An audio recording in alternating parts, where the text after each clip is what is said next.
The Alfa Romeo Stelvio feels very much like a bigger, taller Giulia. While this does mean that it feels a bit less nimble and frisky, it also means that it's one of the best drivers in its class. Under the hood is the same turbocharged 2.0-liter four-cylinder making 280 horsepower. It feels just right for this crossover. It's happy to sit at low RPM on the highway, but also delivers brisk acceleration when tromping on the gas.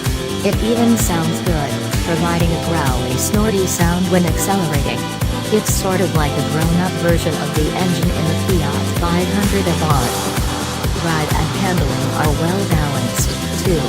Steering is very quick, and the whole vehicle feels remarkably light. It leans significantly more than the Giulia in turns. But as crossovers go, the Stelvio is a great handler. The ride is on the stiff side, but far from punishing. I do wish the steering was a little heavier, and that the weight built up more progressively. It feels a little less communicative than I'd prefer. The Giulia connection continues inside, but this time we wish they weren't so similar. Though the dashboard is an attractive shape, there are quite a few low-rent plastics strewn about. A number of the knobs feel chintzy, too. There's not a lot of knee room up front, either, and the seat could use a few more adjustment options. One thing the Stelvio's interior nails, though, are those wonderful shift paddles. They're huge column-mounted units that are easy to find regardless of your hand position. They have a chunky action, and they're made from solid metal that feels great. So yeah, the Stelvio is pretty much a big Giulia. That's good and bad, but if you want a practical crossover that isn't dead inside, the good will outweigh the bad. It's not all bad news. The Stelvio's steering is extremely quick. 11.8 to 1, according to Alfa. That's significantly quicker than the 14.3 to 1 ratio of the Porsche Macan, though the latter has better feel.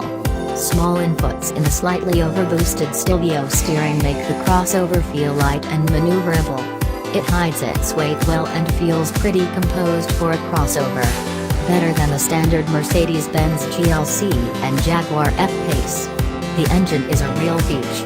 It's smooth and strong and doesn't struggle to move the 2-ton Stelvio. The biggest issue I have with the performance is the brakes. Nearly every time I went into a corner a little hot I had to apply far more pressure than I expected. Stopping distances aren't terrible, but the pedal feels completely dead up top. It's a little disconcerting. I like the Stelvio. I think I like it more than the F-Pace, though I'd take the Porsche Macan over both. Still, I think it deserves a chance to shine. For Alfa's sake, I hope it does.